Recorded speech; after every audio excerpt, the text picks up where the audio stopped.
Welcome to 37 news. చదువుతున్నది శ్యామ్ కుమార్. నిరంతరం వార్తల కోసం చూస్తూనే ఉండండి మీ 37 న్యూస్. నెల్లూరు జిల్లా ఉదయగిరి తాలూకా తెలుగుదేశం పార్టీ అభ్యర్థి కాకర్ల సురేష్ తనయుడు ఈరోజు వరికుంటపాడు మండలం తిమ్మారెడ్డిపల్లె గ్రామం నందు సుమారు 100 బైకులతో ర్యాలీ నిర్వహించడం జరిగినది. ఈ కార్యక్రమంలో సురేష్ తనయుడు ముఖ్యంతిథిగా పాల్గొని మా తండ్రిగారైన కాకర్ల సురేష్ తెలుగుదేశం పార్టీ అభ్యర్థిగా పోటీ చేయుచున్నాడు, కావున మీరందరూ చల్లని దీవెనలతో మా నాన్నగారికి మీ యొక్క పవిత్రమైన ఓటు సైకిల్ గుర్తుపై వేసి అత్యధిక మెజారిటీతో గెలిపించాలని వారు కోరుకున్నారు. ఈ కార్యక్రమానికి ముఖ్యంతిథిగా మండల కన్వీనర్ సండ్రమధు వెంకయ్య, రాయుడు, దోమ పెద్దయ్య పాల్గొనడం జరిగినది.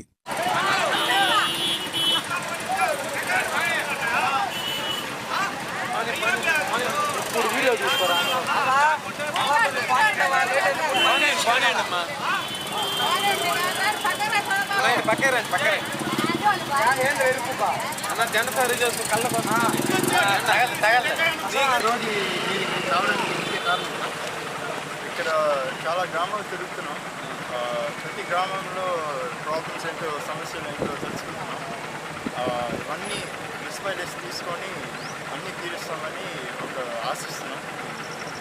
సైకిల్ గుర్తు అందరూ సైకిల్ గుర్తు ఓటేస్తే, నాన్నగారిని గెలిపించేస్తే ఇవన్నీ సమస్యలు తీరుస్తాయి ఖచ్చితంగా. అంటే మీ నాన్నగారు ఉదయగిరి నియోజకవర్గంలో భారీ మెజార్టీతో గెలవబోతున్నారు నేను అనుకుంటున్నాను ఖచ్చితంగా. జై టీడీపీ, జై టీడీపీ.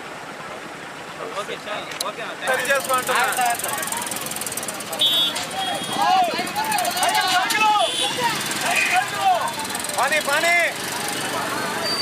అందరూ